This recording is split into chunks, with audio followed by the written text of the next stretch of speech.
Bonsoir à tous et bienvenue. Ce soir, venez à la crèche où chacun est attendu, quelle que soit son histoire et quelles que soient ses croyances.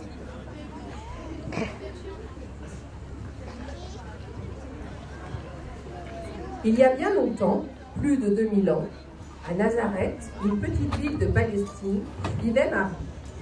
Elle demeurait chez elle lorsque survint un ange qui lui dit: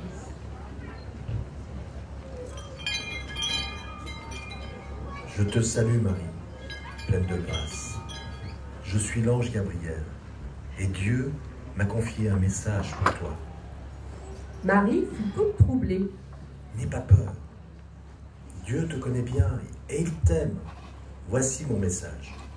Tu es choisi pour un grand service. Le roi qu'Israël attend depuis longtemps va naître bientôt. C'est toi qui vas mettre au monde le Fils du Très-Haut. Marie ne comprenait pas et elle se disait humblement: pourquoi moi? Et elle rappela à l'ange qu'elle était encore vierge. Celui-ci la rassura et pour lui prouver qu'il disait vrai, il lui annonça une bonne surprise. Sa cousine Élisabeth, qui n'avait pas d'enfant, attendait un fils malgré son grand âge. Ainsi, en même temps, il montrait à Marie que rien n'est impossible à Dieu. Alors Marie fut remplie de confiance et l'ange disparut. Avec une juste hâte, Marie s'empressa de rendre visite à sa cousine Élisabeth, bien que la route fût longue. À son arrivée, Élisabeth fut divinement inspirée et s'écria joyeusement: Marie, tu es bénie entre toutes les femmes, et le fruit de tes entrailles est béni. Et juste à l'instant où tu me disais bonjour, j'ai senti mon enfant qui bougeait dans mon ventre. Oh oui, tu es bien heureuse, toi qui as cru que Dieu réalisait sa promesse. Marie dit alors: Mon âme magnifie le Seigneur, et mon cœur est plein de joie, grâce à Dieu mon Sauveur.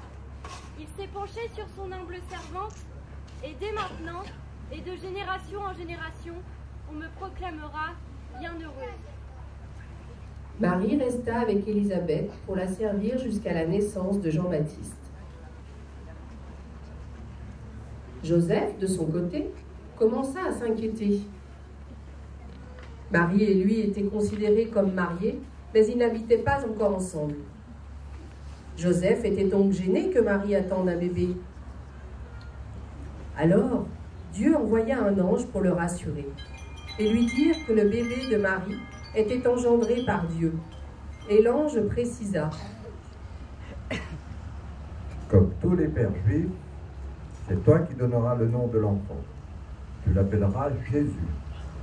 Tu sais que ce prénom veut dire Dieu sauve. Tu l'appelleras ainsi, car il sauvera son peuple de toutes ses fautes contre Dieu. Joseph, rassuré, fut comblé de bonheur, et il épousa officiellement Marie pour prendre bien soin d'elle et de Jésus. Depuis Rome, l'empereur César Auguste décida le recensement de tout son empire. Il publia une loi. Elle obligeait tous les hommes à se faire enregistrer dans leur ville d'origine. Joseph et Marie habitaient Nazareth, mais Joseph, descendant de David, était originaire de Bethléem. C'est donc là-bas qu'avec Marie, ils se rendirent.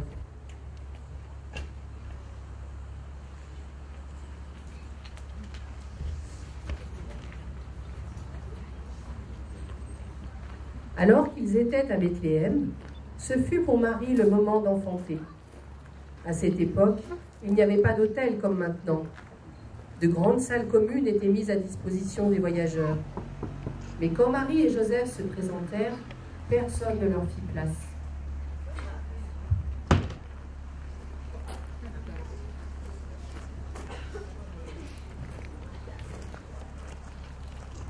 Ils se retirèrent en dehors de la ville, dans un abri de verger. Et c'est là qu'elle enfanta.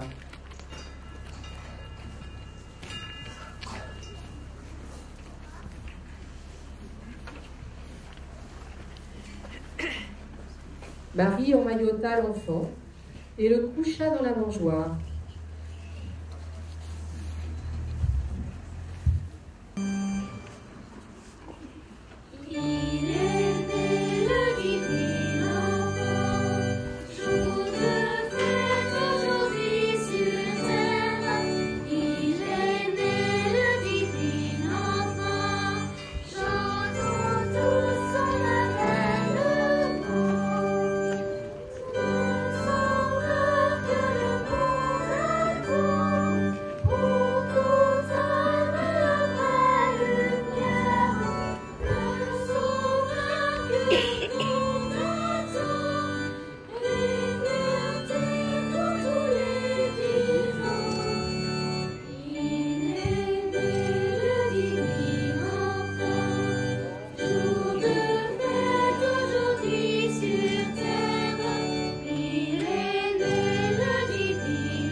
Quand Jésus naît, le monde est plongé dans la nuit. Les bergers gardaient leurs troupeaux pas trop loin de là. Le Fils de Dieu n'est jamais loin des pauvres, et il apporte la lumière, celle qui nous montre le bon chemin.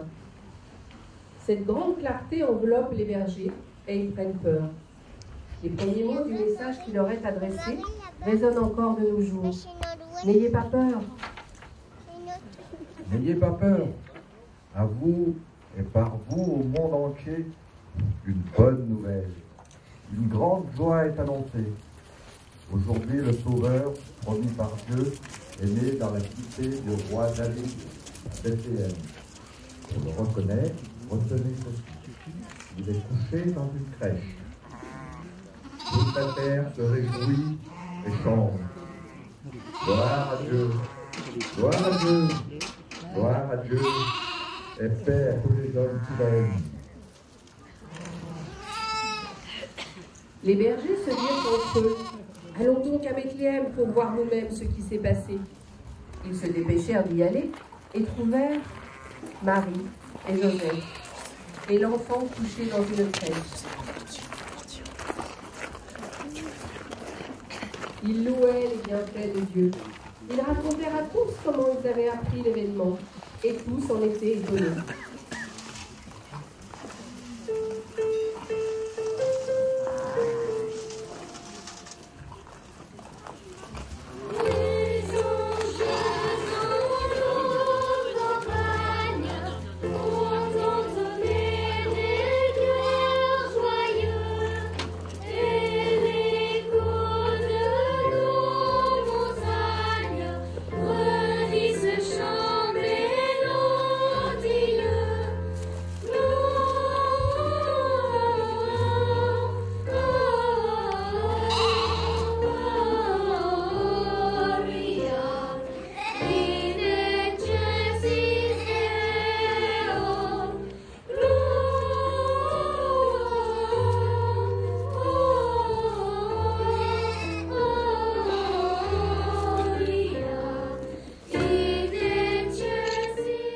Des chercheurs venus de l'Orient arrivèrent en Judée pour chercher le roi des Juifs qui vient de naître, disait-il. Ils étaient trois, ils étaient rois. Ils symbolisaient toute l'humanité. Le roi des Perses, le roi d'Inde et le roi des Arabes. Melchior, roi des Perses, apporta de l'or. L'or est l'image de ce qui est le plus précieux pour Dieu. Gaspard, roi d'Inde, apporta de l'encens, utilisé pour le culte et qui rappelle que Jésus est Dieu.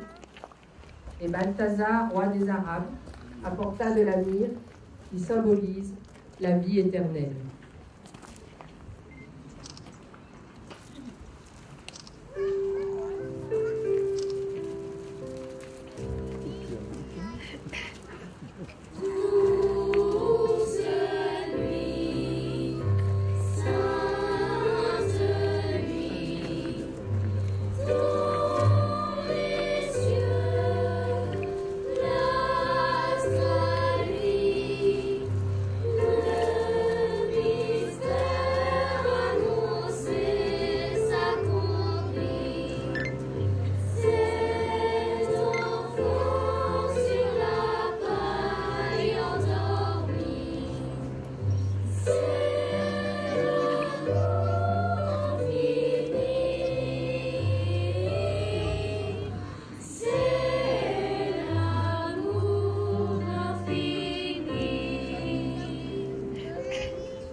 Comment